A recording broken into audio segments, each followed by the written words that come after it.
Magic Detective, starring the world's greatest magician, Blackstone. He tells you the inside story of the Maharaja's gold. And right after the story, Blackstone will explain tricks that you yourself can perform.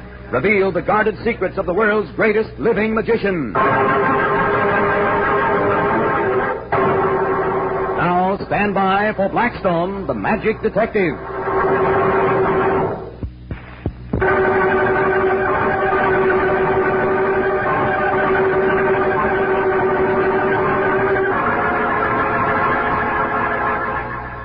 Now to Blackstone's Magic Studio. And all the mysterious apparatus that the great magician uses in his show. That basket he must have brought from India. India? Say, tell her about the Maharaja's gold, Blackstone. Even the Swamis in India couldn't figure that one out. That sounds exciting. Oh, I'll say it was. You see, we were touring in India. And I was due to make a command performance before the Maharaja of Kalgore. We were coming up to the gates of his palace when... Blackstone, look at that crowd. What's going on? It looks like... yes, it is. It's a magician. And he's doing his act. Hey, what is this, competition? Let's look into it, Rhoda. Oh, there he is.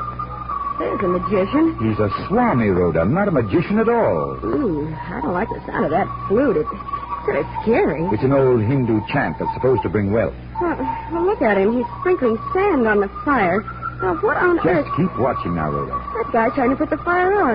He's pouring water on it. Look at all that steam. Oh, he's saying something about gold. Hey, look. Look, the smoke's lifting. Blackstone, it is gold. That sand the guy threw in the fire, it's turned to gold, but it can't be real. Must be real, the way the crowd is scrambling for it. Oh, those poor Hindus could do with a little gold. Hey, Blackstone, what do you make of it? Let's go on into the palace and see what we can find out.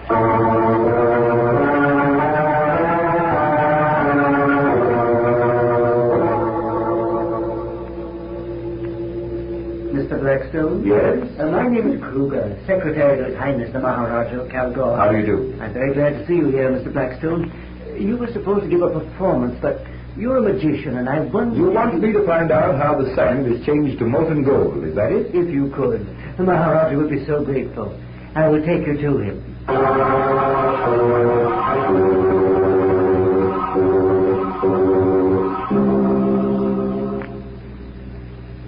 We are very troubled, Mr. Blackstone. Very troubled. The Swami who changes sand into gold shouldn't bother the great Maharaja of Kalgore. You do not understand, Mr. Blackstone. It is the custom in Kalgore that a Maharaja must compete with the holy men. You mean you have to make gold, too? No. That is not it.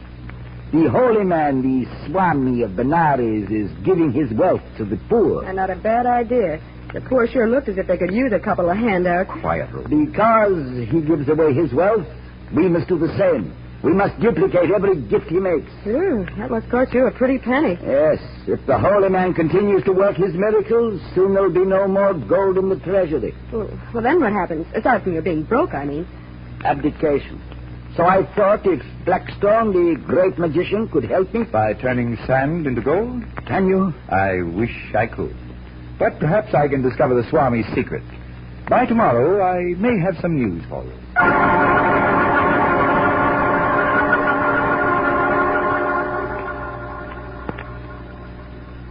Golly, Blackstone, look at those poor Hindus.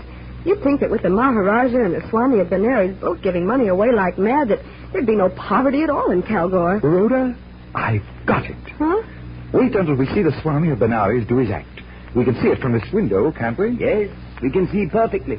Look, here comes the crowd now. Listen to them, Blackstone. That crowd in the courtyard to watch the Swami of Benares perform another miracle. Oh, what's on that cart that those oxen are drawing? Logs, Rhoda, so that the Swami can build his fire. There. He's starting it. And there's Kruger ready to keep an eye on him. Come on. I think we better go down and watch more closely. An excellent idea, Blackstone.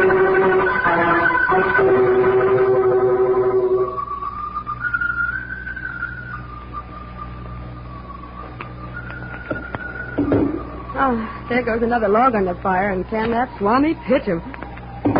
Oh, there goes another.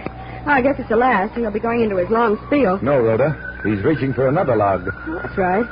And there's Kruger sticking as close as ever. Yes, he seems to be watching everything. He's helping the Swami lift the log. See that two of them are taking it toward the fire. Maybe they need some more help. But it's just an ordinary log, and there are two of them handling it already. You mean three, Rhoda? Watch me take a hand.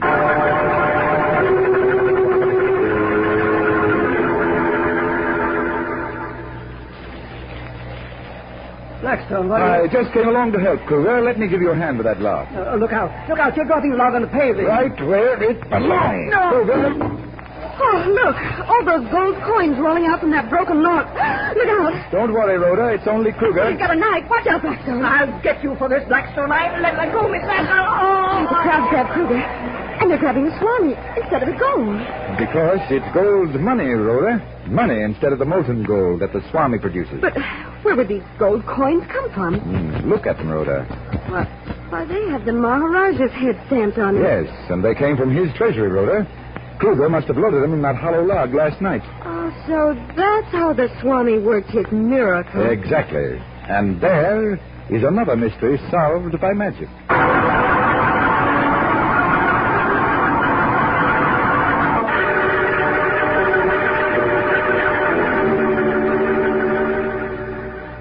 The gold melted from the heat of the fire and appeared in the ashes after the log had burned. Yeah, and Kruger was giving the Swami 10 times as much gold as they put in the hollow log. The Swami of Benares was making plenty of profit from his fake miracle. But Blackstone, how did you know that the last log was filled with gold? That was easy. You remember the Swami tossed the first logs on the fire by himself? Yes. But when he came to the last one, it was so heavy that Kruger had to help him. Of course. A log filled with gold would be more than twice as heavy as an ordinary log. I suspected Kruger because he helped the Swami lift the fake log. Sounds like real Hindu magic, Blackstone. Just like the great Hindu coin trick. Well, what's that one? Oh, a trick they do in India.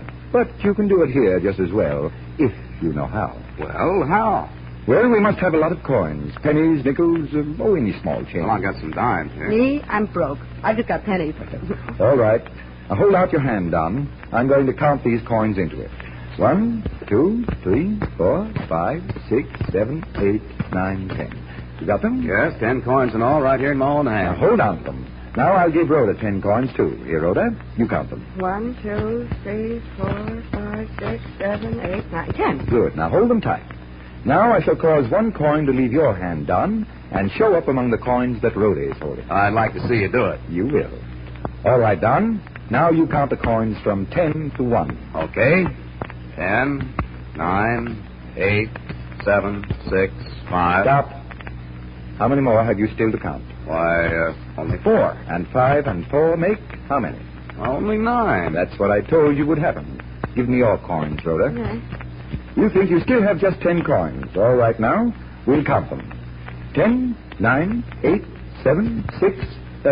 Here, Rhoda, take the rest and see how many there are. So there's 5. I counted to 6, and you have 5 more. That makes 11, doesn't it? Well, that's right. Now, here are your coins, Rhoda, and yours, Don. You got them? Uh-huh. Good. Now I'll send the odd coin back. There. Now count your coins from 1 to 10, and you'll see that I'm right. 1, 2, 3, 4, 5, 6, 7, 8, 9, 10. Say, how did that happen? How did that odd coin pass back and forth? Well, suppose you two try to figure it out, and then I'll be back in a minute to tell you how it's done.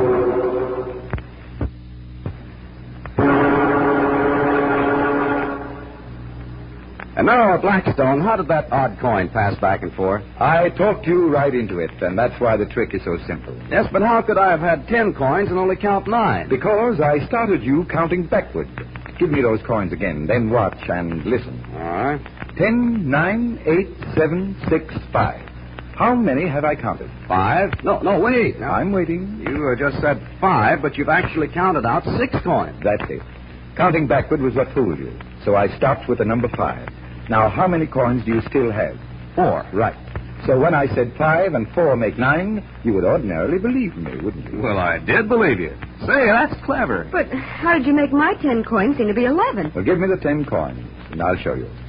10, 9, 8, 7, 6. That's where I stopped with you, Rhoda. On the number 6? That's right. But look closely, and you'll see that though I stopped at 6, I have only counted off 5 coins. So that still leaves me 5. Right. So I said 6 and 5 make 11, and you believed me. I certainly did. The first time. Well, that's the way the Hindus do it. They count in Hindustani, but it works in English just as well. I hope you enjoyed that trick, ladies and gentlemen.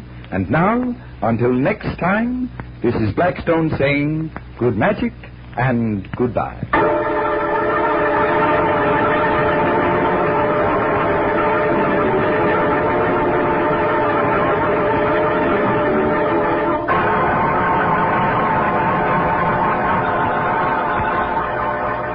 Be with us next time when the world's greatest magician, Blackstone, tells us the story of the educated dummy and explains more tricks that you yourself can perform.